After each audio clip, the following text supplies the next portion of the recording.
On va faire un petit test, un test qui va illustrer en même temps les phénomènes d'oxydation. On va prendre du sol, voilà, du sol de ce couvert, qu'on met dans une petite coupelle. Et normalement, s'il y a de la matière organique fraîche, c'est de la matière organique qui est très riche en électrons et qui sont des composants de transfert de l'énergie. Donc ça nous permet d'illustrer un peu la notion d'oxydation et de réduction, oxydoréduction, puisqu'on sait que c'est l'indicateur d'oxydoréduction, c'est un indicateur extrêmement important maintenant pour expliquer la physiologie du fonctionnement des plantes. Et ça, c'est Olivier Husson qui l'a montré.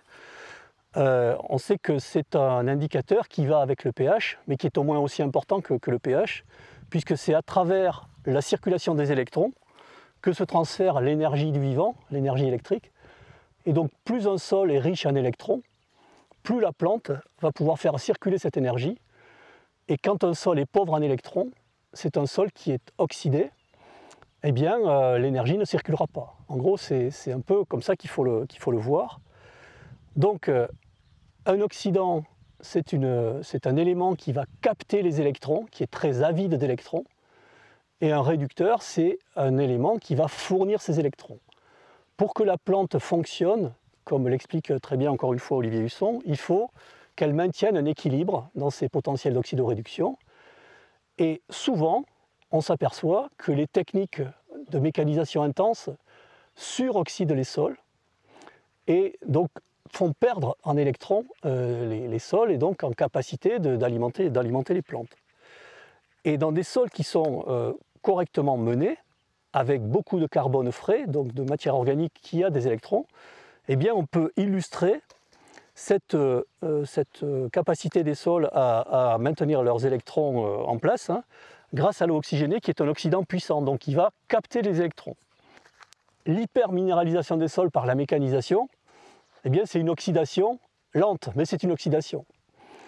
Et quand on simule cette oxydation, j'enlève la petite bête parce qu'elle va souffrir, là, par une oxydation très brutale, eh bien on applique le même principe que quand on suroxyde les sols par la mécanique. Donc je verse de l'eau oxygénée et on regarde ce qui se passe. On voit que des bulles apparaissent et donc c'est les phénomènes d'oxydation qui se mettent en place. Tous les électrons de la matière organique vont être captés par l'eau oxygénée et qui va la transformer en eau et en oxygène, et cet oxygène va partir. Donc vous voyez, là on a l'illustration d'un travail intensif du sol, de suroxydation des sols, par exemple quand on les met à nu avec une charrue. Voilà ce qui se passe dans la durée. Voilà ce qui se passe. J'enlève le pauvre cloporte, mais je ne sais pas s'il va résister. Eh bien on obtient cette espèce de pâte. Tous les électrons foutent le camp là, donc ça délite.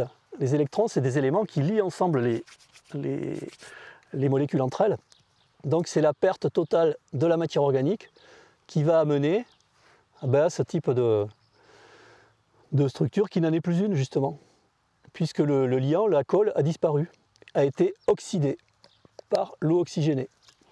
Et donc si vous voulez voir s'il y a de la matière organique fraîche dans vos sols, qui est celle qui amène l'énergie aux micro-organismes, c'est les fameux rapports C sur N élevés, C sur N au-dessus de 20 ou de 30, beaucoup de carbone avec des hydrogènes qui apportent des électrons, eh bien c'est ce qu'il faut faire. Voilà, on a ça, et regardez ce que ça donne. Donc on n'a plus du tout de structure. Par contre, on avait beaucoup de matière organique.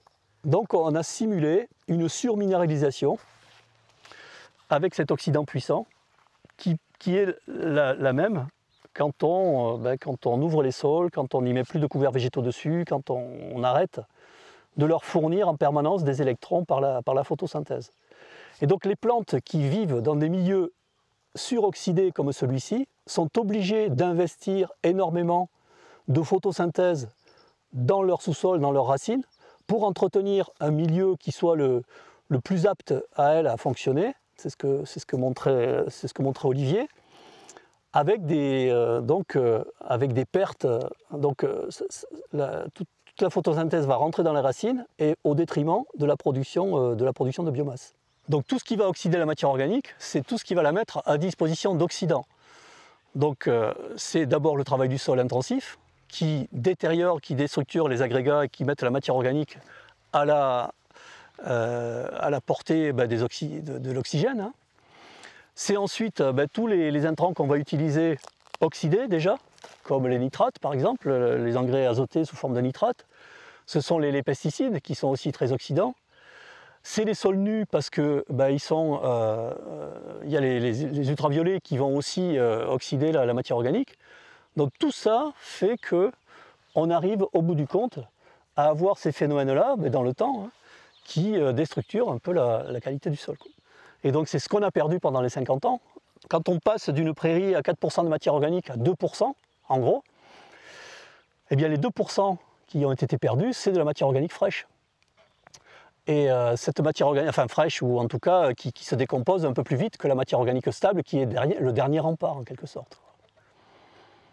Et on a un agronome suisse qui s'appelle Pascal Boivin, qui a calculé, et qui a montré plutôt, qu'en observant des sols qui fonctionnent bien, des sols de prairie, avec des protocoles bêches, il arrive à des indicateurs qui sont que, en fonction du taux d'argile d'un sol, il faudrait qu'il y ait 17% de ce taux d'argile en matière organique. Je m'explique. Un sol qui a 20% d'argile, on s'aperçoit qu'il fonctionne parfaitement. Quand il a 17% de ces 20%, c'est à peu près 3,5% de matière organique. Actuellement, trouver des sols à 20% d'argile, à 3,5% de matière organique, c'est relativement, c'est pas fréquent, sauf en zone d'élevage. Je parle en zone de grande culture, on n'a plus de sol à 3,5% de matière organique. Et un sol qui est en dessous, en gros, de 2,5% de matière organique, quel qu'il soit, c'est un sol qui est beaucoup plus fragile et qui va résister beaucoup moins, il faut le dire, aux attaques de pathogènes. Parce que la plante, elle va investir énormément pour se mettre en sécurité par rapport à ces sols qui sont pauvres en matière organique. Et du coup, elle va s'affaiblir. Ça, c'est des agriculteurs qui l'ont montré. En dessous d'en gros de 3% de matière organique, les sols résistent, les plantes qui sont sur ces sols-là résistent moins bien et sont beaucoup plus fragiles et donc ont l'obligation d'être accompagnées par tous les pesticides, etc. parce qu'elles sont beaucoup plus fragiles. Donc une des premières des choses à faire pour augmenter la résilience des plantes et des sols et des cultures, c'est de réaugmenter les taux de matière organique et de les réaugmenter brutalement. Et brutalement, ça veut dire en incluant des couverts végétaux de biomax très très importants, en mettant ce que tu fais toi, des composts, vraiment en réintégrant énormément de matière organique pour qu'au bout de très rapidement, puisque toi tu l'as obtenu en 5 à 10 ans, tu aies des taux qui soient illustrés ici, on va faire des analyses, mais qui soient proches certainement de 4 ou 5%, voire plus de matière organique. Et qui fonctionnent malgré tout, puisque on a quand même des féveroles qui sont des indicateurs du fonctionnement. Donc encore une fois, il y a deux formes de matière organique. Dans le sol, il y a la matière organique stable, qui est, alors il faut bien le souligner, qui est pauvre en carbone et riche en nutriments. C'est la matière organique stable avec un C sur N à 10. Donc celle-là, elle va fournir la base des nutriments pour la plante. Et pour que cette base de nutriments soit libérée, il faut qu'il y ait de la matière organique fraîche dessus, qui est riche en carbone et pauvre en nutriments. Contrairement à ce qu'on pense, les matières organiques qui sont introduites dans le sol sont beaucoup moins riches en nutriments que la matière organique stable, que l'humus stable. Sauf que pour libérer cette matière organique stable de l'humus stable, il faut la matière organique fraîche. Parce que c'est elle qui amène l'énergie. L'énergie, c'est le carbone associé à l'hydrogène.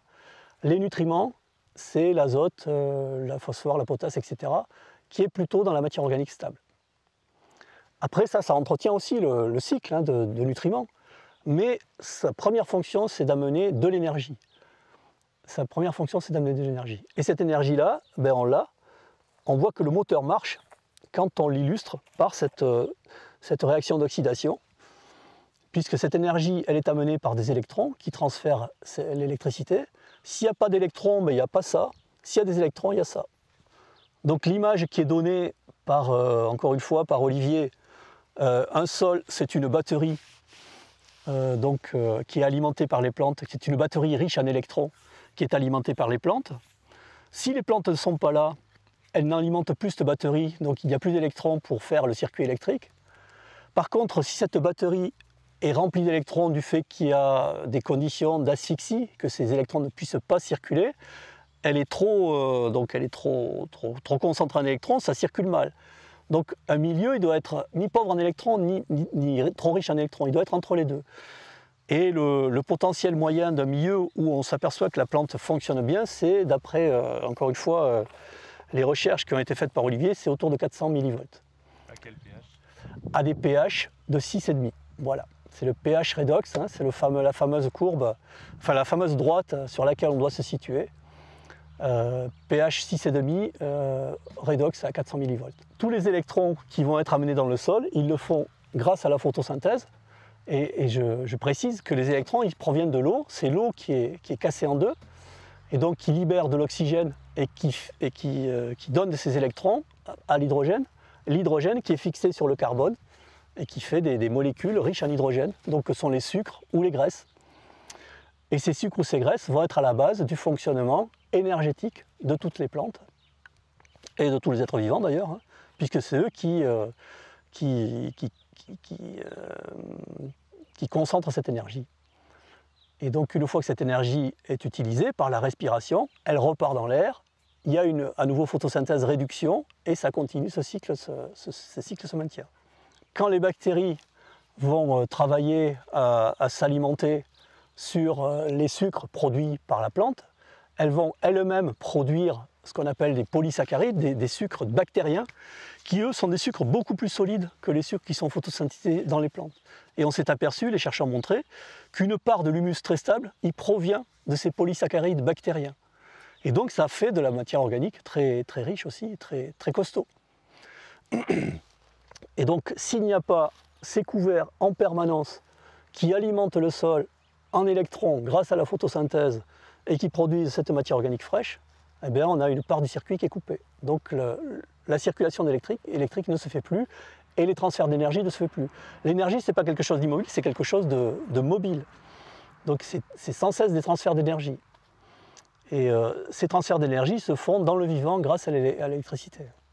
C'est pour ça que les potentiels d'oxydoréduction sont tellement importants pour expliquer le fonctionnement des êtres vivants, parce qu'ils sont à la base de tous les mécanismes physiologiques, de la respiration, de la photosynthèse, de la fixation d'azote, de la synthèse protéique, de la synthèse des ADN, enfin de tout ce qui est la vie des plantes, c'est la circulation électrique.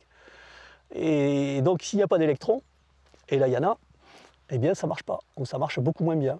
Et du coup, on est obligé d'aider la plante à s'alimenter, et donc on lui apporte de l'extérieur ce qu'elle ne trouve pas dans le circuit normal auquel elle devrait participer.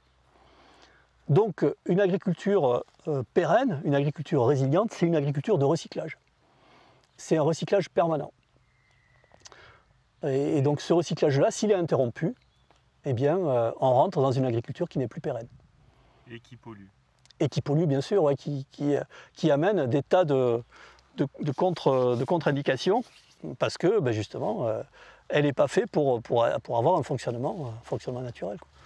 Et les oligoéléments, on sait que c'est à la base des réactions enzymatiques également, à la base de tout ce qui est vitamines, etc. Et donc on a une alimentation qui est beaucoup moins riche en ces éléments-là, parce qu'elle n'est pas basée sur un recyclage permanent, elle est basée sur l'alimentation minimale des plantes, en NPK. Et donc là, ça manque aussi. Il faut savoir que tous les catalyseurs enzymatiques sont des oligoéléments. S'il manque ces oligoéléments, ou s'ils sont en concentration assez réduite, ben, il y a des réactions qui se font moins bien ou plus mal, et ça c'est pas bon globalement pour la santé des plantes, quoi.